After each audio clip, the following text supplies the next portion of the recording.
Japan, जो land of the rising sun के नाम से भी जाना जाता है, एक ऐसा देश है जो अपनी technologically advance city, traditional culture offering और इमेंस नेचुरल वंडर्स के लिए फेमस है, जो हर साल मिलियंस ऑफ विजिटर्स को अट्रैक्ट करता है।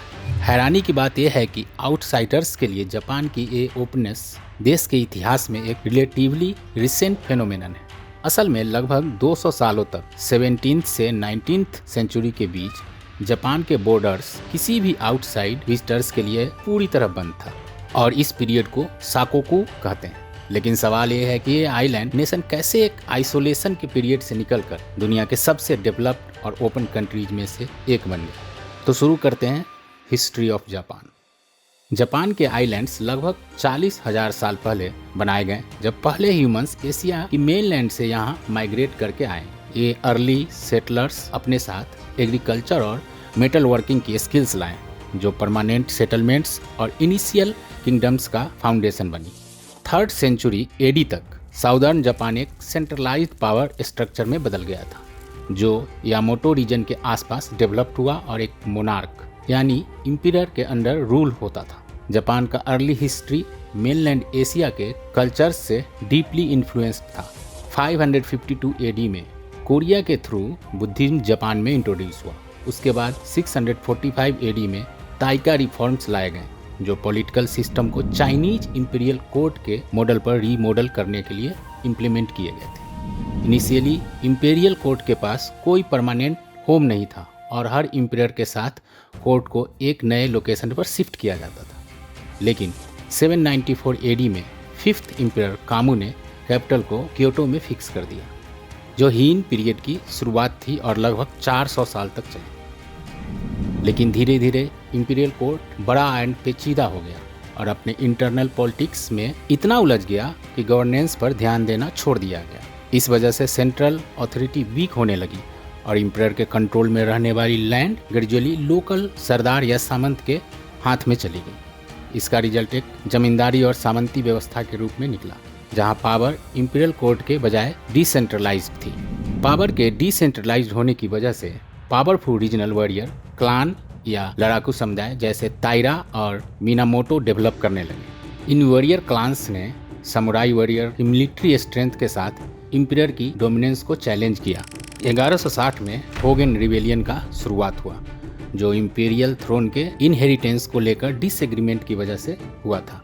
इस डिसएग्रीमेंट ने आगे चलकर 1180 से 1185 तक चलने वाले जेनिपी वार का रूप लिया। इस वार में मिनामोटो क्लान, जो उनके लीडर एरितोमो के अंडर थी, अपने दुश्मन को हराकर जीत गई। जीत के बाद एरितोमो ने कामाकुरु सिटी में एक अलग मिलिट्री गवर्नमेंट एस्टेब्लिश की, जो क्योतो के इंपीरियल कोर्ट से काफ़ी दूर थी। एरितोमो ने इंपीरियर गो तोबा को कन्विंस किया कि उसे शोगुन यानी ग्रेट जनरल का टाइटल दिया जाए।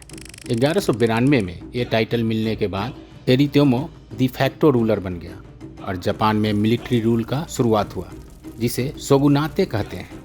ये सिस्टम अगले 700 सालों तक चलने वाला था। फिर 13th सेंचुरी के शुरुआत में सामुराई वॉरियर्स की फाइटिंग एबिलिटीज का टेस्ट फिर से होने वाला था, जब हिस्ट्री के एक बड़े एम्पायर ने जापान को कंक्योर करने का प्लान बनाया। 1265 में मंगोल एम्पायर के लीडर कबलुई खान ने जापान से डिमांड किया कि वो उनके साम्राज्य के अंडर आ जाए। जब जापान ने कोई रिस्पॉन्स नहीं दिया तो मंगोल लीडर ने फुल स्केल इन्वेशन का प्लान बनाया। 1274 में मंगोल फोर्सेस ने काइसू आइलैंड पर लैंड किया और समुराई की एक छोटी सी फोर्स के अगेंस्ट बैटल लड़ने लगे। हालांकि समुराई वॉरियर्स संख्या में कम थे, लेकिन उन्होंने अच्छा रेसिस्टेंस किया। जब लग रहा था कि मंगोल जीत सकते हैं, तभी एक पावरफुल टाइफून, जिसे कोमिकैजे यानी डिवाइन विंड कहते हैं, आया और मंगोल फ्लीट को ऑलमोस्ट डिस्ट्रॉय कर दिया। मंगोल्स ने फिर 1281 में एक सेकेंड इन्वेशन अटेम्प्ट किया, लेकिन रिमार्केबल बात यह थी कि उनका आउटकम पहले इन्वेशन जैसा ही था। दूसरी बार भी टाइफून ने मंगोल फोर्सेस को वाइप आउट कर दिया।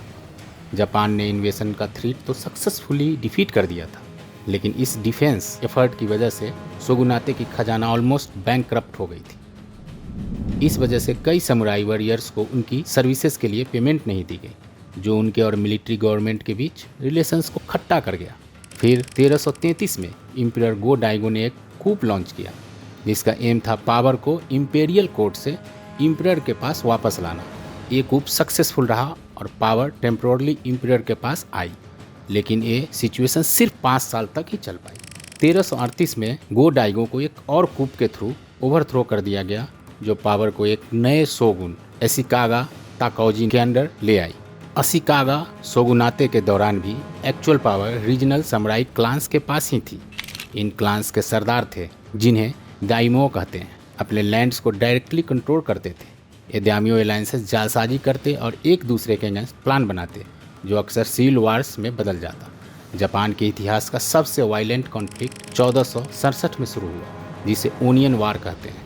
ये वार डिसाइड करने के लिए लड़ी गई थी, आशिका योहिमासा के बाद शोगुन कौन बनेगा। दामियो गुटो ने इस बार में अलग अलग साइड्स ली और जमींदारी सिस्टम कोलैप्स हो गई। कंट्री अलग अलग इंडिपेंडेंट स्टेट्स में डिवाइड हो गई। ये टाइम, जिसे सेंगोकू पीरियड यानी वारिंग स्टेट्स पीरियड कहते हैं, 16th सेंचुरी तक चलता रहा। इस दौरान मिलिट्री डेवलपमेंट्स जैसे निंजाज का उदय हुआ, जो एसेसिनेशन और जासूसी मिशंस में इन्वॉल्व होते थे। बुद्धिस्ट वॉरियर मॉन्क्स, जिन्हें सोहई कहते हैं, भी बैटलफील्ड्स पर डिप्लॉय किए गए। फिर 1543 में एक पुर्तगीज ट्रेडिंग शिप, जो एक्सीडेंटली जापान के कयूशु आइलैंड के साउथ में तानेगा सीमा पर पहुंचा, ने एक पैराडिज्म शिफ्ट शुरू किया। पुर्तगीज ट्रेडर्स जापान में आए और उन्होंने एक वाइड ट्रेडिंग नेटवर्क एस्टेब्लिश किया। हर साल एक ब्लैक शिप, जो पुर्तगीज वेसल थी, जापान के कोस्ट पर मर्चेंडाइज बाई और सेल करने के लिए आता था। पुर्तगीज ट्रेडिंग शिप्स अपने साथ यूरोपियन बंदूक लेकर आए, जो जापान के लिए बिल्कुल नई चीज़ थी। इन बंदूकों ने झगड़ते दाइम्यो गुटों के बीच एक टैक्टिकल एडवांटेज क्रिएट कर दिया। 1556 तक लगभग 3 लाख बंदूक जापानी सिविल वार्स में यूज किए जा रहे थे। साथ ही पुर्तगीज ट्रेडर्स ने जापान में क्रिश्चियनिटी भी इंट्रोड्यूस किया, जो उनके ट्रेडिंग ऑपरेशंस के लिए काफ़ी बेनिफिशियल साबित हुआ। नए क्रिश्चियन कन्वर्ट्स को स्पेशल ट्रीटमेंट मिलता था, जैसे गन परचेज करने की प्रायोरिटी और कुछ केसेस में पुर्तगीज का डायरेक्टली मिलिट्री सपोर्ट। एक एस्टैब्लिश दाइम्यो ओडा नोबुनागा ने, जो खुद क्रिश्चियन नहीं था, उन्होंने यूरोपियन गन पाउडर वेपन्स का काफ़ी इफेक्टिवली यूज किया और जापान के अपने रूल के अंडर यूनाइट करने की कोशिश की। लेकिन 1582 में अपने final stage of power grab के दौरान ओडा नोबुनागा एक एम्बुश में मारे गए। उनके एक फॉलोअर तायोतोमी हिदेयोशी ने, जो हम्बल किसानी ओरिजिन से थे, उन्होंने उनका मिशन पूरा किया और कंट्री को यूनाइट कर दिया। हिदेयोशी, जो एक समुराई दाइम्यो के रूप में राइज हुए थे, यूनिफाइड जापान के रूलर बन गए, लेकिन उन्होंने शोगुन का टाइटल एडप्ट नहीं किया। उन्होंने इंपेरियल रीजेंट और चांसलर ऑफ द रिल्म का टाइटल्स एडप्ट किया। उन्होंने अपने टाइटल्स अपने बेटे तायोतोमी हिदेयोरी को पास करने का प्लान किया, लेकिन उस समय उनका बेटा अपनी बचपन में था। हिदेयोशी ने अपने 5 ट्रस्टेड सरदारों से प्रॉमिस लिया कि वो हिदेयोरी यानी उनके बेटे के बड़े होने तक उनके लॉयल रहेंगे। लेकिन 1598 में हिदेयोशी के डेथ के तुरंत बाद जापान में फिर से सिविल वार शुरू हो गया।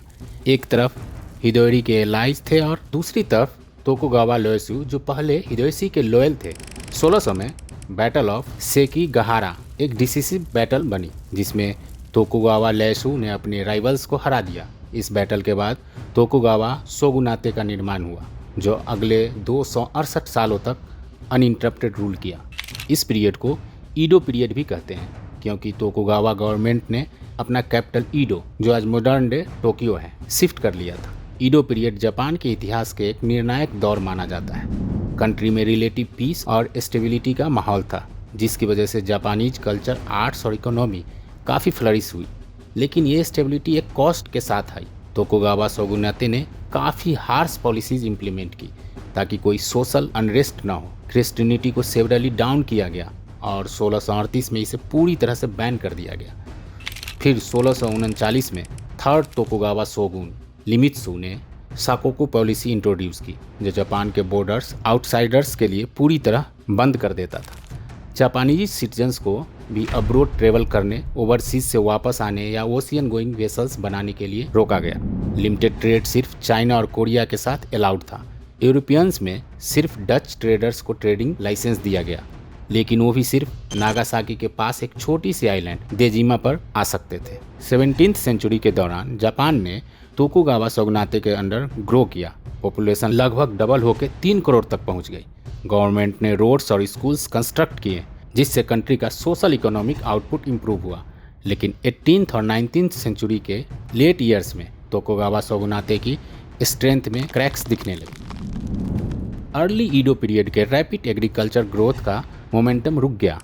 1830 में विनाशकारी अकाल आई जिन्हें हैंडल करने में गवर्नमेंट फेल हो गई। इसी दौरान वेस्टर्न आइडियाज़ धीरे धीरे जापान में इंटर होने लगे। डच ट्रेडर्स के थ्रू यूरोपियन साइंटिफिक डिस्कवरीज पर बेस्ड बुक्स जापान में इंट्रोड्यूस की गई और जापानीज लैंग्वेज में ट्रांसलेट की गई। ये बुक्स दिजिमा ट्रेडिंग बेस से डिस्ट्रीब्यूट की गई थी। लेकिन 1853 में जापान के आइसोलेशन पीरियड का एंड हो गया जब एक American warship fleet commodore Matthew Perry के अंडर ईडो बे में आई। अमेरिका का डिमांड था कि जापान के पोर्ट्स इंटरनेशनल ट्रेड के लिए खोले जाएं। अगर ज़रूरी पड़ी तो अमेरिका मिलिट्री फोर्स यूज करने के लिए भी रेडी था। सुपेरियर फायर पावर के अगेंस्ट तोकुगावा शोगुनाते ने मैथ्यू पेरी के डिमांड्स एक्सेप्ट की और अमेरिकन कमर्शियल इंटरेस्ट के लिए कंट्री को ओपन कर दिया। बाद में ये पॉलिसी ब्रिटेन और रसिया जैसे वेस्टर्न पावर्स तक एक्सटेंड कर दी गई। लेकिन जापान में अमेरिका के डिमांड्स को एक्सेप्ट करना काफ़ी लोगों को पसंद नहीं आया, खासकर साउदर्न प्रोविंस के चोसा और सात्सुमा के लोगों को। इन लोगों ने जल्दी ही एक अलायंस फॉर्म की और 1868 में यंग एम्पीरियर मेजी को कन्विंस किया कि तोकुगावा शोगुनाते को ख़त्म करने का हुक्मनामा इशू करे।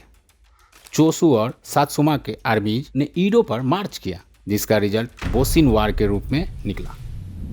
इस वार के बाद शोगुनाते का डाउनफॉल हो गया और एम्पीरियर ने वापस अपनी सुप्रीम पावर कंट्री के ऊपर इस्टेब्लिश की। 1869 में इंपीरियल कोर्ट को ईडो शिफ्ट कर दिया गया, जिसका नाम बदलकर टोक्यो रखा गया। ये ऑफिशियली मेजी रिस्टोरेशन का शुरुआत थी, जो एक नए जापान को मॉडर्नाइज होने का सिग्नल था। मॉडर्नाइजेशन और नेशन स्टेट बनाने के लिए कई बड़े स्टेप्स लिए, जो वेस्टर्न पावर के लेवल के बराबर होने के लिए डिजाइन किए गए थे। इंफ्रास्ट्रक्चर मॉडर्नाइजेशन मेजी गवर्नमेंट की प्रायोरिटी थी। रेलवेज, टेलीग्राफ लाइंस और एक यूनिवर्सल एजुकेशनल सिस्टम इंट्रोड्यूस किया गया। क्रिश्चियनिटी के बैन को भी हटा दिया गया। गवर्नमेंट ने कई वेस्टर्न नेशंस के एक्सपर्ट्स को हायर किया, जो माइनिंग, बैंकिंग, लॉ और ट्रांसपोर्टेशन जैसे फील्ड्स में अपना नॉलेज शेयर करते थे, ताकि जापान के मॉडर्नाइजेशन एफर्ट्स और स्ट्रॉन्ग बने। मिलिट्री मॉडर्नाइजेशन भी मेजी गवर्नमेंट के फोकस में था। 1877 में एक अपडेटेड मिलिट्री सिस्टम बनाया गया, जो लेटेस्ट वेस्टर्न टैक्टिक्स और टेक्नोलॉजी अडॉप्ट करता था। ये मॉडर्न आर्मी सातुसोमा रिवेलियन को खत्म करने के लिए डिप्लॉय की गई थी, जो कुछ समुराई के ग्रीवेंसेस की वजह से हुई थी। सामुराई अपने ट्रेडिशनल फाइटिंग फोर्स के ऑब्सोलेट होने से नाराज थे, क्योंकि मॉडर्न स्टैंडिंग आर्मी उनकी जगह ले रही थी। मिलिट्री की स्ट्रेंथ का यूज जापान ने अपने ओवरसीज टेरिटरीज एक्सपेंड करने के लिए भी किया। वेस्टर्न पावर्स के कॉलोनियल मॉडल्स को रिप्लिकेट करते हुए होकाइडो के कंट्रोल के बाद जापान ने रैक्यू आइलैंड को एनेक्स कर लिया। फिर चाइना और कोरिया की तरफ ध्यान दिया गया। 1894 से 1895 के फर्स्ट सीनो जापानीज वार में जापान के वेल ट्रेंड और मोटिवेटेड फोर्सेस ने चिंग चाइना की बड़ी मिलिट्री को हरा दिया और ताइवान को एनेक्स कर लिया। फिर 1902 में जापान ने ब्रिटेन के साथ एक सिग्निफिकेंट मिलिट्री अलायंस किया, जो रशियन एक्सपेंसेस के थ्रेट को काउंटर करने के लिए किया गया था। फिर 1904 से 1905 के रूसो जापानीज वार के दौरान जापान ने एक और हिस्टोरिक विक्ट्री हासिल की। बैटल ऑफ त्सुशिमा में जापान की न्यूली बिल्ट नेवी ने रशियन फ्लीट को वर्चुअली एनिहिलेट कर दिया। ये विक्ट्री जापान को एशिया में एक रीजनल पावर के रूप में एस्टेब्लिश किया। 1910 तक जापान ने कोरिया को एनेक्स कर लिया और एशिया पैसिफिक रीजन में अपने आप को स्ट्रॉन्ग कर दिया। जापान ने वर्ल्ड वार 1 के दौरान एलाइज को ज्वाइन किया, ताकि जर्मन कॉलोनीज जो साउथ पैसिफिक में थी उन्हें एक्वायर किया जा सके। वार के बाद जापान ने ट्रीटी ऑफ वर्साइल्स में पार्टिसिपेट किया और फेवरेबल इंटरनेशनल रिलेशन का मजा लिया। जापान लीग ऑफ नेशंस का एक प्रोमिनेंट मेंबर भी बन गया।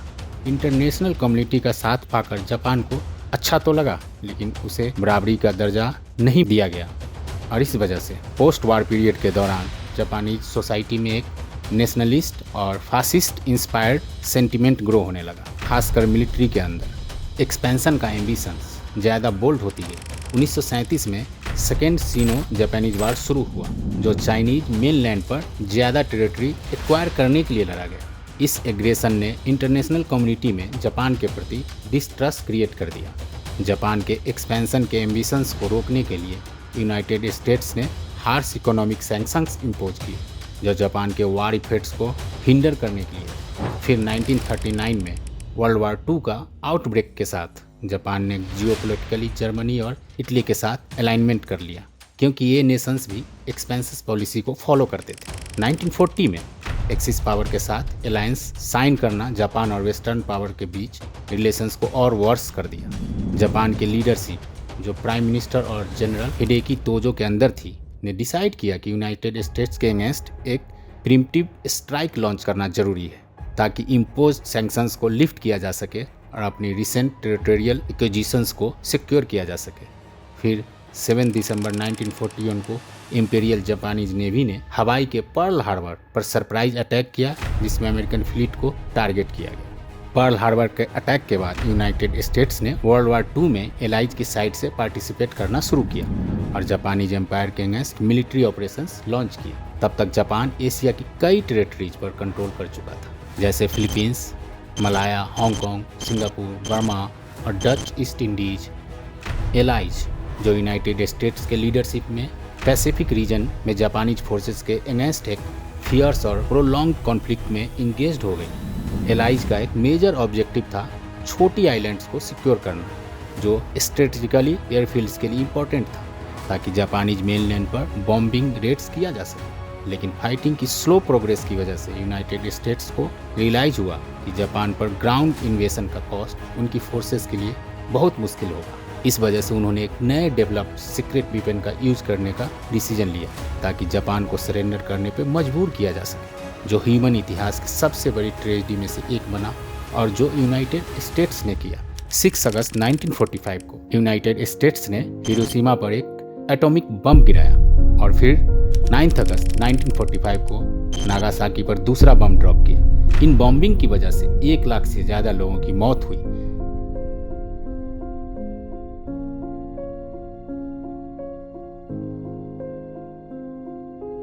इस डिस्ट्रक्शन के बाद जापान ने 14 अगस्त 1945 को एलाइज के सामने सरेंडर कर दिया और अगले दिन इम्पीरियर हिरोहितो ने नेशनल रेडियो पर पब्लिक अनाउंसमेंट किया। वार के खत्म होने के बाद जापान एलाइड फोर्सेस के ऑक्यूपेशन में आ गया, जो जनरल डगलस मैकआर्थर के अंडर था। रिकंस्ट्रक्शन प्रोसेस शुरू किया गया, जापानीज मिलिट्री को डिसआर्म किया गया और गवर्नमेंट को डेमोक्रेटाइजेशन प्रोसेस से गुजरना पड़ा। हालांकि इम्पीरियर हिरोहितो अपने पोजीशंस पर बने रहे, लेकिन उन्हें अपनी डिवाइन स्टेटस का पब्लिकली रिनाउंस करना पड़ा, जो स्टेट शिंटो रिलीजियस सिस्टम का एक सेंट्रल टेनेंट था। पोस्ट वार पीरियड में प्राइम मिनिस्टर शिगेरू इशिदा के गाइडेंस में जापान ने अपने फोकस को असर्टिव फॉरेन पॉलिसी को हटाकर इकोनॉमिक डेवलपमेंट पर शिफ्ट कर दिया। 1955 तक जापानीज इकोनॉमी अपने प्री वार लेवल्स को सरपास कर चुकी थी और 1968 तक जापान दुनिया का सेकेंड लार्जेस्ट कैपिटलिस्ट इकोनॉमी बन गया। 1945 के बाद के डिकेड्स में जापान ने अपने आप को एक ग्लोबल लीडर के रूप में एस्टेब्लिश किया, खासकर ऑटोमोबाइल मैन्युफैक्चरिंग और इलेक्ट्रॉनिक्स इंडस्ट्री में। ये economic boom Japanese made consumer goods की वजह से हुआ, जो वर्ल्ड मार्केट्स में काफ़ी डिमांड में थे। इस पोस्ट वार इकोनॉमिक एक्टिविटी ने जापान को एक सक्सेसफुल नेशन में ट्रांसफॉर्म किया। आज का जापान दुनिया का मोस्ट डेवलप्ड कंट्रीज में काउंट होता है। इकोनॉमी, टेक्नोलॉजी और लाइफ एक्सपेक्टेंसी के हर मेजर में ये टॉप पे है। धन्यवाद। आज के वीडियो में बस इतना ही। अगर हमारी मेहनत आपको पसंद आई हो तो हमारे चैनल को सब्सक्राइब करें और वीडियो को शेयर करें और लाइक करें। मिलते हैं फिर किसी अगले वीडियो में। धन्यवाद।